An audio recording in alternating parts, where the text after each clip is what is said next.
Il y avait aussi des Marocains qui étaient capables. Je me rappelle un certain Rachidi qui était très actif dans ce domaine. Et il travaillait toujours avec les Allemands. Mais je peux te dire, dans les années qui suivent, en 77, 78, les Allemands sont partis. Après la gestion de ces complexes, malheureusement, a été donnée à des gens qui ne sont pas du métier. À partir de là, tu es parti pour ça. Ah oui, vous savez, monsieur, on ne peut pas donner à un ministre de santé qui n'est pas professeur de médecine. D'accord. Parce que, vous savez, les mots de la médecine, c'est différent que le nôtre français. C'est pas dans un congrès, comment voulez-vous qu'il en discute? Il faut quand même des gens du métier. Donner un avion à quelqu'un qui conduit une voiture, il faut donner un... Pardon. Bon, je ne suis pas encore parti, attention, je suis resté tout le temps. Mais moi, je suis resté avec Maroc Tourisme jusqu'en 85. Ah, ok. Après, en 77, il y avait des bateaux qui venaient au Club Med pour être loués par le Club Med. Il y avait un certain commandant qui s'appelait Abdullah Attawi. Il est venu une fois à la terrasse, il s'est assis avec moi, il a vu de ces bateaux qui rentraient. Il m'a dit, Boisa, toi qui es dans ce métier-là, pourquoi tu n'achètes pas un bateau pour aller louer au Club Med? J'ai dit, monsieur Abdullah, c'est mon commandant. Vous savez, quand je vais aller partir à la Club Méditerranée, ils m'ont dit, monsieur, désolé, on a déjà des bateaux ici. Il m'a dit, va amener le bateau. Moi, je vais t'aider. Si le Club Med refuse de louer ton bateau marocain qui bat pavillon marocain, crois-moi que tous les bateaux, je les verrai. Ils vont tout virer là. Et c'est là que j'ai décidé d'aller amener ce bateau Cala Iris. En 76 exactement, j'ai fait toute la côte pour chercher un bateau qui ressemblait à des bateaux qui venaient au Club Med. Qui ressemblent, qui a un peu une ressemblance, parce que ce sont des bateaux pour faire des bivouacs, des pique-niques, il faut qu'ils soient larges. Il faut qu'ils soient aptes à ce genre d'excursion. Il ne faut pas qu'ils me disent, oh monsieur, votre bateau ne peut pas prendre. Alors, monsieur, j'ai fait de Calais. Vous savez, Calais, c'est à la frontière belge. Ouais. De Calais jusqu'à La Rochelle. Le va-et-vient pour chercher les bateaux. Tous ces bateaux-là, ce genre de bateaux de tonniers, anciens tonniers, sont partis aux Maldives, en Guadeloupe, pour faire aussi des plongées et des bivouacs aussi. Tiens, je tombe sur un bateau qui ressemble un peu à ce genre de bateau. Oui, à Concarneau. Je suis allé voir ce bateau. J'ai demandé à qui il appartient. On m'a dit, il appartient à M. Delem. On m'a donné son téléphone.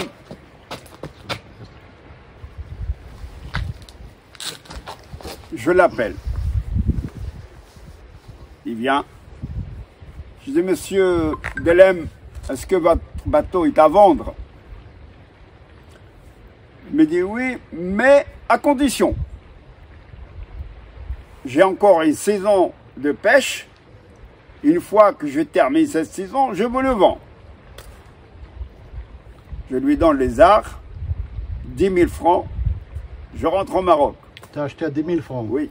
Waouh. On a fait une petite convention entre nous. Je pars. Alors,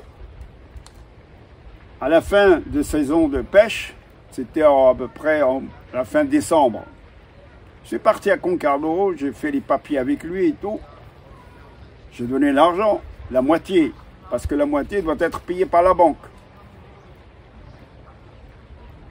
J'ai eu un problème. ma banque ne veut pas payer le bateau tant que le bateau ne arrive pas au Maroc. Le bateau ne doit pas quitter Concarneau tant que l'argent n'est pas rentré. Alors vous comprenez un petit peu Le problème. la salade. Comment je vais faire? Et tout seul avec tout ça? Pardon? Tu es tout seul? Ah oui, tout seul, toujours, bien sûr. Mais comment? J'ai fait à peu près 20 fois, 20 et vient entre Oujda et Paris. Paris, Nantes, Concarneau. Aucune solution. Heureusement, j'avais un ami qui était secrétaire de développement au Maroc. Il venait chaque saison à Al-Hussima. Un jour, il me dit, écoutez Bouaza, si jamais vous avez un problème, vous venez me voir. J'ai décidé d'aller le voir. Je lui ai raconté l'histoire. Et comme il connaît mon boulot, mon problème, il appelle l'office de change. Il dit, écoutez, j'ai un ami, il a un problème. Voilà. Ils leur disent, envoyez-le. Je pars à l'office de change, je pose mon dossier, on m'a donné du liquide. Je ne veux pas te dire combien, c'est secret. Secret d'État. Je pars avec une mallette d'argent. Chaque fois je regarde à droite, à gauche, s'il n'y a pas de... Des voleurs. 24 ans. Avec la bolsa. Le soir, je n'ai pas dormi, j'ai mis la mallette sous le matelas. Tout seul, je prends le train, je pars à Concarneau. Je paye le bateau. Et vous savez, quand vous enlevez l'acte français et résilié, je me trouve un bateau avec un bateau pirate. Je n'ai pas le droit de naviguer. J'ai ni les papiers marocains, ni les papiers français. Il n'est pas grave. Bon, heureusement, dans ce temps-là, il n'y avait pas de terrorisme, il n'y avait pas toujours de problème.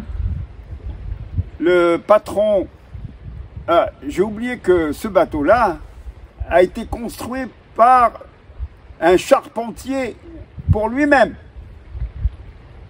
Il l'a fait pour lui-même, ce bateau. Il est construit en chêne. Un bateau très costaud. Vous savez, en Bretagne, c'est des bateaux qui sont très costauds. Je continue. Il m'a dit, le patron, écoute, Bouaza, tu as une solution. Il faut que tu quittes le port à minuit. Après, tu vas dans les eaux internationales. Après, tu n'as plus de problème. Tu es comme si tu as un pavillon panamien. Un pirate. Et bien, c'est ce que j'ai fait.